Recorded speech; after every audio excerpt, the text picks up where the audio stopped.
সবচেয়ে ঝামেলা কম এবং কস্ট ইফেক্টিভ সলিউশন আসলে হচ্ছে সোলার। মানুষের মনের ভিতরে একটা নেগেটিভ একটা ঋণাত্মক ধারণা আছে হুম, যে হুম, হুম, হুম। সোলার আসলে কাজের না। যে শহরে আকাশটাও দেখা যায় না সেখানে আসলে সোলার থাকবে কিভাবে? সরকারের নতুন একটা পলিসি হচ্ছে গিয়ে যে ঢাকার প্রত্যেকটা ছাদেই সোলার প্যানেল সেট আপ করতে হবে এবং সেটা সচল করতে হবে। ইন্ডাস্ট্রি কিন্তু সোলারে চালানো সম্ভব। তার মানে সোলার সিস্টেমকে তো আমরা আমাদের গুরুত্বপূর্ণ একটা সম্পদ হিসেবে তৈরি করতে পারি। অবশ্যই সোলার সিস্টেম আমাদের সবচেয়ে বড় সম্পদেও পরিণত হতে পারে। তাহমিদ ভাই, বৈশ্বিক পরিমণ্ডলে যখন কোনো অস্থিরতার ঘটনা ঘটে তখন দেখা যায় যে জ্বালানির উপর একটা প্রভাব পড়ে, আলটিমেটলি সেই প্রভাবটা আমরা দেখি বিদ্যুতের উপরেও পড়ে। বাংলাদেশের মতো যারা তৃতীয় বিশ্বের দেশ আছে, আমরা আসলে এই জায়গা থেকে কিভাবে পরিত্রাণ পেতে পারি?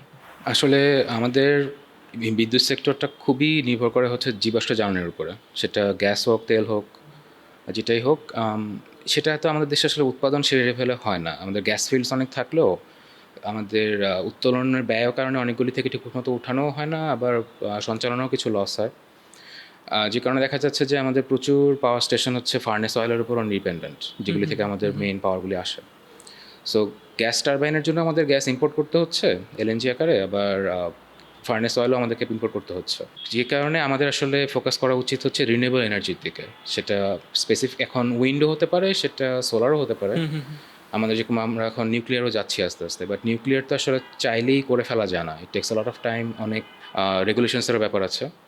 সেদিক থেকে সবচেয়ে ঝামেলা কম এবং কস্ট ইফেক্টিভ সলিউশন আসলে হচ্ছে সোলার। একদমই। আমরা এখন শুরুতে কথা বলছিলাম আমাদের নবায়নযোগ্য জ্বালানি এবং সোলার সিস্টেমের যে সম্ভাবনা রয়েছে সেই বিষয়ে, এবং কথা বলবার জন্য আজকে আমাদের সাথে আছেন এস এম তাহমিদ, যিনি একজন প্রযুক্তি সাংবাদিক। জি, পুনঃদস্ত স্বাগত জানাচ্ছি। ধন্যবাদ। আপনি বলছিলেন যে সোলার সিস্টেমের মাধ্যমে নতুন একটা সম্ভাবনার দিকে যেতে পারি। বাংলাদেশ আসলে কোন স্টেজে আছে? বাংলাদেশ এখনও অনেকটা বলা যায় পাইলট স্টেজেই আছে। একটা সময় ছিল যখন এটা শুধুমাত্র ব্যক্তি পর্যায়েই ছিল, সেটা খুব বেশি দিন আগের কথাও না। এক দেড় দুই দশক আগেও সেটা ব্যক্তি পর্যায়ে ছিল। ধীরে ধীরে কিন্তু আমরা এখন দেখতে পাচ্ছি যে 40 মেগাওয়াট, 20 মেগাওয়াট থেকে 75-100 মেগাওয়াটের উপরেও কিন্তু সরকারি পর্যায়ে solar system panel, solar power station আছে। যাত্রাটা শুরু হলো কবে থেকে? বাংলাদেশে এগুলো প্রজেক্ট তো আসলে অনেকবার পিছায় আগায়, পিছায় আগায়। সো আপনি ধরে নিতে পারেন যে লাস্ট এক দশকেই আসলে কাজগুলো মূলত হয়েছে। ভাই, আমরা বিভিন্ন সময় দেখি যে সোলারগুলো, বিশেষ করে আমরা গ্রামীণ পর্যায়ে আমরা দেখতাম যে বিভিন্ন চরাঞ্চলে বা প্রত্যন্ত এলাকায় যেখানে আসলে বিদ্যুতের সংযোগ পৌঁছায়নি, ওই জায়গাগুলোতে কিন্তু আমরা দেখেছি যে স্বাভাবিকভাবেই বিভিন্ন সংস্থাগুলো, এনজিওগুলো কিন্তু সোলার সিস্টেমের একটা ব্যবস্থা করতো। আমি নিজেও দেখেছি। তাদের কার্যক্রম কিন্তু এখন সেই অর্থে দেখা যায় না। এর পেছনে কারণটা কি, বা তারা নিরুৎসাহিত হলো কিভাবে? যখন তারা যে সময়টাতে করেছে সেটা ছিল 2008, 2005, আরও 2005-এর আগে। পর থেকে শুরু হয়েছিল। আরও আগে অ্যাকচুয়ালি 2001-2 এর দিকেও অল্প কিছু প্রোগ্রাম ছিল, কিন্তু সেই সময়তে টেকনোলজি অনেক পিছানো ছিল। সোলার প্যানেল থেকে হয়তো 50 বা 100 ওয়াটের বেশি পাওয়া যেত না রিয়েলিস্টিক্যালি। তো 50-100 ওয়াট যদি পাওয়ার আপনি পান, সেটা আপনার তারপর তখন ব্যাটারি টেকনোলজি অনেক পুরনো ছিল। হুম, হুম, হুম। সো দেখা যেত যে রিয়েলিস্টিক্যালি একটা সিস্টেম, একটা বাজেট সিস্টেম যেটার প্রাইস হয়তো 10 থেকে 20 হাজার টাকার ভিতরে, সেটা সারা রাত কভার করার মতো ছিল না। হুম, হুম, হুম। যে কারণে দেখা গিয়েছে যে মানুষের মনে একটা ব্যাড ইমেজ রয়ে গেছে একটা। ডিসি কারেন্ট সরবরাহ করা হতো সম্ভবত। শুধু ডিসি, হ্যাঁ, ডিসি কারেন্ট সরবরাহ করা হতো। পরের দিকে ইনভার্টার আসলো। মেইন সমস্যা ছিল হচ্ছে উৎপাদনের প্রযুক্তিও পুরনো ছিল। অ্যানালগ ছিল একদম। আর হচ্ছে স্টোরেজটা, যেটা এনার্জি সংরক্ষণ, ব্যাটারি টেকনোলজিটাও অনেক পুরনো ছিল। যে কারণে দেখা গেছে যে মানুষের মনের ভিতরে একটা নেগেটিভ একটা ঋণাত্মক ধারণা আছে হুম, যে হুম, হুম, হুম। সোলার আসলে কাজের না। কাজের না। হ্যাঁ, মানুষের মনের ভিতরে আছে যে সোলারের স্পেশাল বাতি লাগে, স্পেশাল ফ্যান হুম, হুম, লাগে, হুম। স্পিড কম, আলো কম, এটাতে ইনভেস্ট করাটা লস। এরকম একটা মনোভাব এখনো আছে বাংলাদেশের মানুষের। এই শুরুর দিকে ইনভেস্টমেন্টটা কিভাবে হলো, বা কারা আসলে এই জায়গাটায় সহায়তা করতে শুরু করলো? আসলে বাংলাদেশে তো এক বহু আগে থেকে রহিমা আফরোজ বা গ্রামীণ শক্তি কাজ করছে এগুলো হুম, নিয়ে। হুম, হুম। বহুদিন পর্যন্ত রহিমা আফরোজই এটার বড় বেঙ্গলেরও ধরনের প্রভাব ছিলেন। দেখেছি আমরা। হ্যাঁ, বেঙ্গলের এখন আস্তে আস্তে আসলে অনেকেই আসছে এখানে। তবে আমি যেটা দেখছি যে এই মুহূর্তে মার্কেটেও সুপারস্টারের ছাড়া আর খুব বেশি সোলার প্যানেল সবই চাইনিজ ব্র্যান্ডের হয়ে যাচ্ছে। যেটা আমার কাছে মনে হয়েছে, আমি নিজে সোলার ইনস্টলেশনের জন্য খুঁজছিলাম ব্র্যান্ড, যে দেশীয় ব্র্যান্ড কী কী আছে। কিন্তু দেখলাম যে সবই এখনো পর্যন্ত চাইনিজ বা ভিনদেশীয়, যেটা অ্যাকচুয়ালি কাইন্ড অফ আমি বলবো যে মার্কেটে এখনো গ্যাপ রয়ে গেছে একটা। আমরা উন্নত বিশ্বে যেমন দেখছি, আমরাও কিন্তু স্বপ্ন দেখা শুরু করে দিয়েছি। তো এই জিনিসটা কিভাবে হচ্ছে? যে কোনো প্রযুক্তি আপনি যখন সেটা প্রসার করতে চাবেন, সেটার জন্য মেইন পয়েন্ট থাকে হচ্ছে যে আপনার সেটা থেকে আপনি যে ইউটিলাইজেশনটা পাচ্ছেন, সেটার জন্য আপনার কত টাকা খরচ হচ্ছে সেটা। যেরকম আপনি চিন্তা করেন একটা সময়তে কিন্তু 2G ইন্টারনেট ছিল, যখন আপনার 1 GB ডেটার দামই ছিল 300 টাকার উপরে। 300 টাকার সেই উপরে, হ্যাঁ, সময়েরও সেই সময়ের টাকাতে ইনফ্লেশনের আগে। এখন কিন্তু ব্যাপারটা সেরকম না, এখন কিন্তু আপনার 800 টাকাতে আনলিমিটেড প্যাকেজও দিতে পুরো পারছে। মাসের। হ্যাঁ, এবং বাংলাদেশে এমনিতেও স্বাভাবিকলি কস্ট একটু বেশি ডেটার, তারপরেও তো এই ব্যাপারটা সোলারের ক্ষেত্রে প্রযোজ্য, যে আপনার যদি দেখা যায় একটা সেট আপের কস্ট যাই হোক, সেখান থেকে আপনার ম্যাক্সিমাম আউটপুট আসছে 200-300 ওয়াট, তাহলে তো আপনার পোষাবে না। মেইন ব্রেক থ্রুটাই ছিল হচ্ছে যে আমরা সোলার, মানে আমাদের বিজ্ঞানীরা সোলার প্যানেলের কস্ট পার ওয়াটটা কমায় নিয়ে আসতে পারছেন। এখন দেখা যাচ্ছে যে আপনার ম্যাসিভ লেভেলের সোলার আপনি যদি ফার্ম করতে চান, লাইক 20 কিলোওয়াট বা 0.5 মেগাওয়াট, ইভেন ফুল মেগাওয়াট, তার জন্য আপনার আগের মতো আর কস্টিং হচ্ছে না। এটাই ছিল মেইন রিজন এখনকার সোলারের প্রসারের। মানে খরচটাই কমে নিয়ে আসা, সেই বিষয়ে আমরা আরো কথা বলতে চাই। একটা বিরতি অপেক্ষা করছি, যাচ্ছি বিরতিতে, ফিরছি শিগগির। স্বাগত আবারও। এখন শুরুতে আমরা কথা বলছিলাম সোলার সিস্টেম এবং কিভাবে আমরা সেটাকে কাজে লাগাতে পারি। তাহিদ ভাই, আপনি বলছিলেন যে উন্নত বিশ্বে আসলে তারা বিভিন্নভাবেই চেষ্টা করছে। আমরা দেখছি যে কোনো কোনো দেশে পাহাড়ের উপরেও কিন্তু প্যানেল লাগাচ্ছে। এই সিস্টেমটা কিভাবে ডেভেলপ হচ্ছে? যেটা তখন বলছিলাম যে কস্ট পার ওয়াট কমে যাওয়ার কারণে এখন প্যানেলের সাইজের তুলনায় এখন আউটপুট অনেক বেশি। তো এখন সেক্ষেত্রে যদি দেখা যাচ্ছে যে এক একটা প্যানেল থেকে এখন অ্যাভারেজে 750 ওয়াট পর্যন্ত পাওয়া যায় পিক। সেটা অ্যাভারেজে একদম না হলেও, আমি আমার নিজের প্যানেল ইউজার এক্সপিরিয়েন্স থেকে বলছি, একটা প্যানেল থেকে দুপুরবেলাতে ইজিলি 500 ওয়াটের উপরে পাওয়া যায়। তো যে আবার চাইনিজ বিজ্ঞানীরা যেটা করেছেন সেটা হচ্ছে গিয়ে যে এটাকে ম্যাসিভ স্কেল, ইন্ডাস্ট্রিয়াল স্কেলে ওরা ডেভেলপ করার সুযোগ বিশ্বে কোন দেশ আসলে সবচেয়ে এগিয়ে আছে এখানে? এক্ষেত্রে চাইনিজরা সবচেয়ে বেশি এগিয়ে আচ্ছা। আছে, এবং এটা পুরো ওয়ার্ল্ডেই চাইনিজ টেকনোলজিটাই মেনলি ইউজ হচ্ছে। তাদের কিছু টেকনোলজি আছে যেরকম টপকন বা বাইফেশিয়াল, এরকম কিছু টেকনোলজি আছে যেটা দিয়ে তারা খুব দ্রুত ও খুব কম খরচে সোলার প্যানেল তৈরি করতে পারে অনেক বেশি পরিমাণে। যে আচ্ছা। কারণে তারা দেখা যাচ্ছে যে আপনার হয়তো একটা পুরা পাহাড় যেটা বললেন, বা আপনার একটা নদী বা একটা পার্কিং লট পুরোটা তারা ছেয়ে ফেলতে পারছে সোলার প্যানেল দিয়ে। এখন সোলার প্যানেল ডিউরেবিলিটিও অনেক বেশি। চাইলে আচ্ছা দেখা যাচ্ছে যে টিনের বদলে শুধু সোলার প্যানেল দিয়েও বিল্ডিংয়ের ছাদ বানানো ছাদ হচ্ছে। বানানো যায়। আচ্ছা। তো সেই হিসেবে দেখা যাচ্ছে যে আপনার কস্ট পার ওয়াট আরও কমে যাচ্ছে। দেখা যাচ্ছে যে একটা ক্ষেতের উপরে যদি সোলার প্যানেল পুরোটা দিয়ে দেওয়া হয়, দেখা যাচ্ছে যে সেই গ্রামের অর্ধেক পূরণ হয়ে যাচ্ছে। বাংলাদেশে আমরা দেখেছি বরিশাল টরিশাল অঞ্চলে কিছু কিছু জায়গাতে মানুষজন 8টা 6টা 7টা সোলার প্যানেল একটা ভ্যান বা নৌকার পিছনে বসিয়ে সেটাকে তারা পোর্টেবল এনার্জি সোর্স হিসেবে ব্যবহার করছে। দেখা যাচ্ছে যে দিনের বেলাতে কেউ খামারিরা ভাড়া এনে কৃষকরা সেটা দিয়ে পাম্প চালাচ্ছে কিছু সময়ের জন্য সেচের। তো মেইন কথা হচ্ছে অ্যাভেলেবিলিটি। আপনার যদি একটা ইউজেবল পরিমাণ পাওয়ার অ্যাটলিস্ট 2000 ওয়াট 1000 ওয়াট যদি আপনি খুব সহজে কম খরচে কিনতে পারেন, এবং সেটা যদি বহুদিন পর্যন্ত লাস্টিং করে, যেরকম এখনকার সোলার প্যানেলে ওয়ারেন্টি থাকে 15 থেকে 25 বছর, সেক্ষেত্রে ইনভেস্টমেন্টটা করতে মানুষ উৎসাহী হয়, যেটা আগে ছিল না। সেটাই আমি বলবো যে এখনকার প্রসারের মূল কারণ। আর চীন হচ্ছে বহুদিন ধরে তারা কিন্তু বৈদ্যুতিক ইনফ্রাস্ট্রাকচারের দিয়ে খরচ করছে অনেক বেশি। তারা শুরুতেই চলে যাচ্ছিল হাইব্রিড থেকে একবারে ইলেকট্রিক কারে। একবারেই। সো তাদের দেশে কিন্তু ইলেকট্রিক কারেরও চার্জিং স্টেশন অনেকগুলো চার্জিং সোলার পয়েন্ট আছে পাওয়ার। রাস্তায় রাস্তায়, হ্যাঁ। না, চার্জিং স্টেশনগুলো সোলার পাওয়ার। সো তারা আসলে একসঙ্গে দুইটাই করছে, ফ্যাক্টরি চালানোর জন্য তারা সোলার ব্যবহার করছে, তারা পরিবহনের জন্য সোলার ব্যবহার করছে। এটা তো চীনের নিজস্ব একটা প্রযুক্তি, কিন্তু আমাদের দেশে এগুলোকে স্ট্যাবল করার ক্ষেত্রে আসলে কোন ধরনের প্রতিবন্ধকতা আছে, বা কিভাবে আসলে একদম অ্যাভেলেবল করা যায় সব কিছুকে? আমাদের দেশে একটা হচ্ছে গিয়ে যে মানুষের মাইন্ডসেট, যেটা আমরা বলছিলাম তখন, একটা পুরনো বাজে অভিজ্ঞতা মানুষের ভিতরে রয়ে গেছে। সেটা পরিবর্তনে আমাদের আসলে আরও কাজ করতে হবে, মানুষের জানাতে হবে যে টেকনোলজিটা এখন চেঞ্জ হয়েছে। দ্বিতীয় হচ্ছে গিয়ে যে সরকার অলরেডি স্টেপ নিচ্ছে, বাট আরও স্টেপ নেওয়া উচিত, আরও ভর্তুকির ব্যবস্থা বা কিছু একটা করে। যেমন সরকারের নতুন একটা পলিসি হচ্ছে গিয়ে যে ঢাকার প্রত্যেকটা ছাদেই সোলার প্যানেল সেট আপ করতে হবে এবং সেটা সচল করতে হবে। এরকম স্টেপগুলো যদি আরও নেওয়া যায়, এবং গ্রাম পর্যায়ে যদি, যেমন সোলার প্যানেল কিন্তু অনেক ভারী এবং বড় কাচের, সেগুলো পরিবহনেও কিন্তু একটা বড় ঝামেলা, লজিস্টিক্স একটা বড় ঝামেলা। সেগুলো যদি আমরা ওভারকাম করতে পারি, তাহলে অবশ্যই বাংলাদেশেও সোলার প্যানেলের একটা বিস্ফোরণ হবে সূচক ব্যাপারে। একটা ভালো সম্ভাবনার কথা বলছেন। জি। ভাই, আমরা দেখেছি যে বিভিন্ন সময় যে আমরা বিভিন্ন রিপোর্টের মধ্যে দেখি সোলারের যে শক্তিটা আছে এটাকে তো জমা রাখার জন্য ব্যাটারির প্রয়োজন হয়।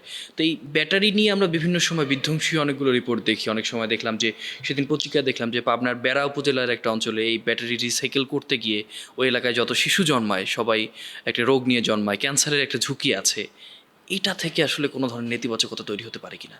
আহ, এটা একটা ভালো কথা।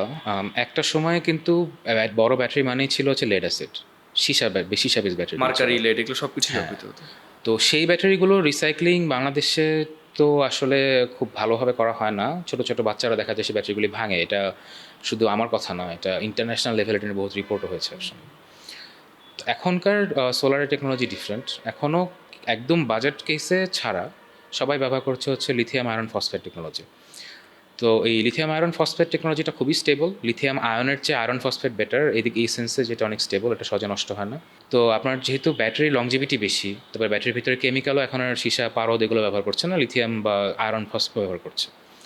এবং এই ব্যাটারিগুলোর ভিতরে কোনো লিকুইড নেই, যে কারণে সেটা লিক হয়ে মাটিতে মিশে যাওয়ার কোনো সম্ভাবনা নেই। এবং এই ব্যাটারির পরিমাণ অনেক কম লাগে। ব্যাটারি এক একটা ব্যাটারির ধারণ ক্ষমতা অনেক বেশি। লেড অ্যাসিড যেখানে হয়তো 4টা লাগতো, সেখানে হয়তো লিথিয়াম ফসফেট 1টা লাগছে। সব মিলিয়েই আসলে কাঁচামালের পরিমাণও কমে গেছে, সেটা ই-বর্জ্যে পরিণত হওয়ার প্রবণতাও কমে গেছে। সেগুলোকে রিসাইকেল করার কোনো সুযোগ আছে কিনা ফিউচারে? হ্যাঁ, তা তো অবশ্যই আছে। এবং চীন বা অন্যান্য বিশ্বের অন্যান্য দেশগুলোতে অলরেডি রিসাইক্লিং হচ্ছে। তবে এই টেকনোলজিটা এতটাই নতুন যে এখনও প্রথম ব্যাচের ব্যাটারিগুলি এখনও পুরনো হয়নি। আচ্ছা, সো এগুলো রিসাইক্লিং প্ল্যান্ট সেট আপ হতেও একটু সময় লাগবে। আমরা যখন দেখি যে আমাদের দেশের প্রেক্ষাপটে আমাদের ভৌগোলিক বা অবকাঠামোগত দিক থেকে যে যখন আমরা কোথাও সোলার প্যানেলটা লাগাই, দেখা যায় যে অনেক সময় সেখানে পাখি এসে বসে, তারপর ধূলিকণা বা ডাস্টের একটা প্রভাব আছে। এগুলা কোনোভাবে আসলে এই সোলার সিস্টেমের উপর প্রভাব ফেলে কিনা? হ্যাঁ, অবশ্যই ফেলে। আর একটা সোলার প্যানেলের, এটা আমার ব্যক্তিগত অভিজ্ঞতা থেকে আমি বলতে পারি, আমি নিজে ইউজ করছি প্রায় 2 বছরের উপরে। আচ্ছা, সো আপনার প্যানেল যদি ধুলা দিয়ে ঢেকে যায়, আপনার আউটপুট 30 থেকে 50% পর্যন্ত কমে যেতে হ্যাঁ, পারে। যে কারণে সোলার প্যানেল রেগুলার মুছে রাখাটা খুব জরুরি। এবং সেটা ব্যক্তি পর্যায়ে হয়তো খুব খুব একটা কঠিন না, কিন্তু আমরা যখন ইন্ডাস্ট্রিয়াল স্কেলে চিন্তা করি, যে একটা ফ্যাক্টরির ছাদে কয়েক হাজার সোলার প্যানেল বসানো, সেক্ষেত্রে হয়তো আমাদের একটা লিকুইড ওয়াশিং সিস্টেম বা কিছুটা তো রাখতে হবে সোলার প্যানেলগুলো রেগুলার পরিষ্কার করার জন্য। আমরা নিজেরা বলছিলাম যে ম্যানুফ্যাকচারের জায়গায় আমরা বেশ পিছিয়ে রয়েছি। তো সোলার সিস্টেমকে কাজে লাগানোর জন্য বা এটার বিপণন বা গবেষণার ক্ষেত্রে আমাদের পর্যাপ্ত জনবল আছে কিনা? পর্যাপ্ত জনবল আমি যতদূর জানি নেই। আমি এটা নিয়ে লেখালেখির সময় নিজেও কিছু রিসার্চ করেছিলাম। আমি সেরকম, বিশেষ করে গবেষণার ক্ষেত্রে আমরা বেশ পিছিয়ে আছি। আর এটার ফ্যাব্রিকেশনের জন্য যেরকম ফ্যাক্টরি প্রয়োজন, সেরকম ফ্যাক্টরিও দেশে এখনও নেই আমি যতদূর জানি। আমি এখনও পর্যন্ত নিজে made in Bangladesh solar panel নিজের চোখে কখনো দেখিনি। অবশ্যই ব্যক্তিগত উদ্যোগ এবং সরকারি উদ্যোগ দুটোই খুবই গুরুত্বপূর্ণ। সেই বিষয়ে আমরা আরও কথা বলবো। আরও একটা বিরতি অপেক্ষা করছে, যাচ্ছি বিরতিতে।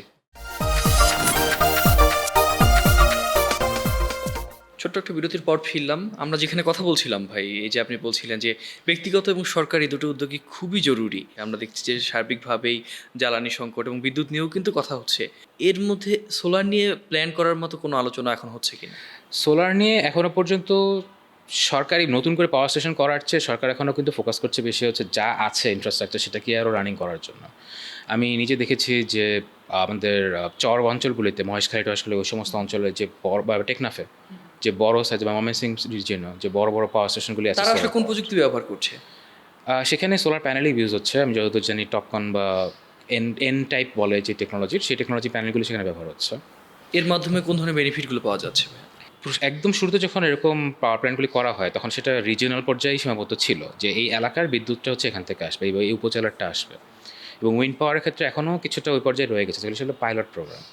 কিন্তু আস্তে আস্তে সেগুলো গ্রিডে নিয়ে আসা হচ্ছে, জাতীয় গ্রিডে আস্তে আস্তে যোগ হচ্ছে। এবং এভাবে যদি বাড়তে থাকে, এখানে 10 মেগাওয়াট শুনে মনে হতে পারে এখানে কম, 10 মেগাওয়াট অনেক কম বিদ্যুৎ, কিন্তু আজকে এখানে 10 মেগাওয়াট, ওই চর থেকে 20 মেগাওয়াট, আর একটা জায়গা থেকে 50 মেগাওয়াট, এভাবে করেই কিন্তু আসলে ন্যাশনাল গ্রিডে কয়েক হাজার মেগাওয়াটও যোগ করা সম্ভব।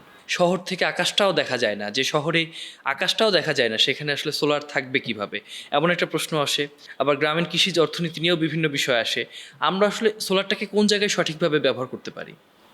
আমি যেটা দেখেছি সেটা হচ্ছে পরীক্ষিত চীনের ক্ষেত্রে, সেটা হচ্ছে যে ইন্ডাস্ট্রি কিন্তু সোলারে চালানো সম্ভব। আচ্ছা, যেহেতু এক একটা কারখানা, কিন্তু এক একটা কারখানার বিল্ডিং কিন্তু অনেক পরিব্যাপ্ত হয়, চওড়া হয় সাধারণত। সেক্ষেত্রে আপনার সেটা পুরোটা ছাদ যদি দেখা যায় যে সোলার প্যানেল দিয়ে ছেয়ে ফেলা যায়, পুরো আচ্ছা। ফ্যাক্টরিটাই কিন্তু সোলার দিয়ে চালানো সম্ভব। পুরোটাই পুরোটাই। বলেন। এরকম একটা সবচেয়ে ভালো এক্সাম্পল হচ্ছে ডিপকুল, চায়নার। তাদের আমি যতদূর জানি তাদের পাওয়ার সাপ্লাই এবং পিসি কুলারের যে ফ্যাক্টরিটা, সেটা সম্পূর্ণ সেলফ সাইস্টেইনিং। নিজেদের উৎপাদিত জ্বালানিতে। যাতে নিজেদের উৎপাদিত বিদ্যুতেই এটা চলে। পুরো কারখানাটার ছাদে সোলার প্যানেল, এবং কারখানাটার ভিতরে যাবতীয় বিদ্যুৎ পুরোটাই উৎপাদন হয় ছাদ থেকেই। আমাদের গ্রামীণ যে অঞ্চলগুলো রয়েছে, বিশেষ করে ক্ষেত খামারগুলো রয়েছে, সেখানে সেচ প্রকল্প নিয়ে বেশ ভোগান্তিতে পড়তে হয়। সেখানে আসলে আমরা কীভাবে ব্যবহার করতে পারি? আমরা ব্যক্তি পর্যায়ে যেটা দেখেছি, যেরকম সোলার ভাড়া নিচ্ছে, কিন্তু সেটা তো আসলে ব্যক্তি পর্যায়ে। আমাদের যদি কৃষি অধিদপ্তরের পক্ষে যদি কোনো সিস্টেম করা হতো অ্যাটলিস্ট, যে যদি সোলার প্যানেল তো বহন করা অনেক ঝামেলার, তারা হয়তো যদি করতে পারতো যে ব্যাটারি চার্জ করে কৃষক নিয়ে যেতে পারবে সেচ করার জন্য, ব্যাটারিটা তারা ফেরত দিয়ে যাবে একসময়। আসলে তো শক্তিটা পরিবহনটাই আসল, শক্তিটা উৎপাদন আপনি একটা জায়গাতে যদি করেন, পরিবহন করে আরেক জায়গাতে নিয়ে যেয়ে গেলেও কিন্তু কাজটা হয়ে যায়। আমরা তো বিভিন্ন সম্ভাবনার কথা বলছি। ধরে নেন যে এমন করা হলো যে আমাদের প্রত্যেকটি স্কুল, কলেজ, মাদ্রাসা বা গুরুত্বপূর্ণ যে প্রতিষ্ঠানগুলো আছে সবাই শতভাগ নিজেদের শক্তি দিয়েই আসলে চলছে, বা সোলার সিস্টেমের মাধ্যমে নিজেদের যতটুকু শক্তি প্রয়োজন সবটুকু আসলে সেখান থেকে সংগ্রহ করছে। এটা নিঃসন্দেহে আমাদের একটা সফলতার জায়গা তৈরি হবে বা নতুন সম্ভাবনা তৈরি হবে। এবং এখানে তো ভাই আসলে মানুষ ক্যারিয়ার করতে পারে অন্তত। হ্যাঁ, সেটা তো অবশ্যই পারে। এক্ষেত্রে এই মুহূর্তে আমি যেটা দেখছি সেটা হচ্ছে গিয়ে যে সবচেয়ে বেশি যেটা প্রয়োজন সেটা হচ্ছে টেকনিশিয়ানস, হ্যাঁ, যারা সোলার সিস্টেমটা বুঝে এবং দক্ষ design- জনবল। দক্ষ জনবল।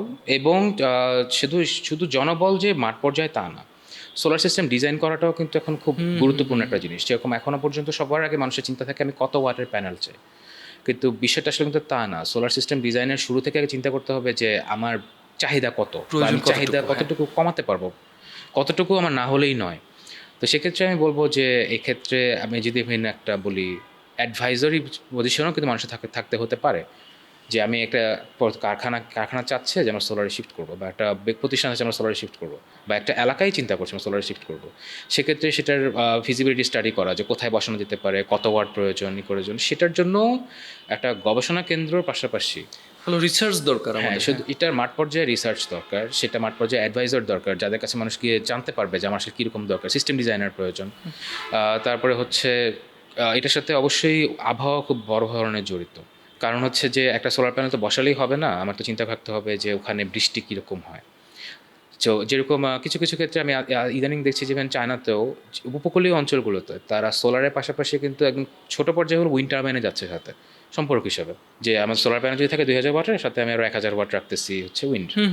সোলার যদি না থাকে বৃষ্টির দিন, ঝড়ের সময় বাতাস হবে, সো আমার ব্যাকআপ থাকতেছে। তো এই কারণে সিস্টেম ডিজাইনটা খুব গুরুত্বপূর্ণ। আমাদের দেশের মতো দুর্যোগ প্রবণ এলাকায়ও তো দেখা যায় যে বেশ নেগেটিভ প্রভাব পড়তে পারে। হ্যাঁ, তো সেগুলোর জন্য যে মেইন কথা হচ্ছে গিয়ে যে সোলার সিস্টেম সলিউশন হিসাবে ডিজাইন করে দেওয়ার জন্য যেরকম দক্ষ জনশক্তি প্রয়োজন, সেরকম সেটা ইনস্টল করার জন্য দক্ষ জনশক্তি প্রয়োজন, দেখভাল করার জন্য প্রয়োজন। দেখভাল করার জন্য প্রয়োজন। যেরকম সোলার প্যানেলগুলো রেগুলার মুছে রাখা, বা কোনোটা নষ্ট হয়ে গেছে কিনা সেটা চেক করা। এটা এমন একটা জিনিস যেটা আমি একবার সংযোগ দিলাম ভুলে গেলাম, এভাবে চলবে না, এটা রেগুলার মেনটেনও করতে হয়। তার মানে সোলার সিস্টেমকে তো আমরা আমাদের গুরুত্বপূর্ণ একটা সম্পদ হিসেবে তৈরি করতে পারি। অবশ্যই সোলার সিস্টেম আমাদের সবচেয়ে বড় সম্পদেও পরিণত হতে পারে। অনেক অনেক ধন্যবাদ আপনাকে। আজকে আমরা বেশ কিছু বিষয় জানলাম। আমরা কথা বলছিলাম সোলার সিস্টেম নিয়ে, এবং যার মাধ্যমে নতুন করে বিদ্যুৎ ও জ্বালানি ক্ষেত্রে সম্ভাবনার পথে নামতে পারে বাংলাদেশ। আজকের মতো শেষ করছি। এখন শোনো, সুন্দর থাকবেন।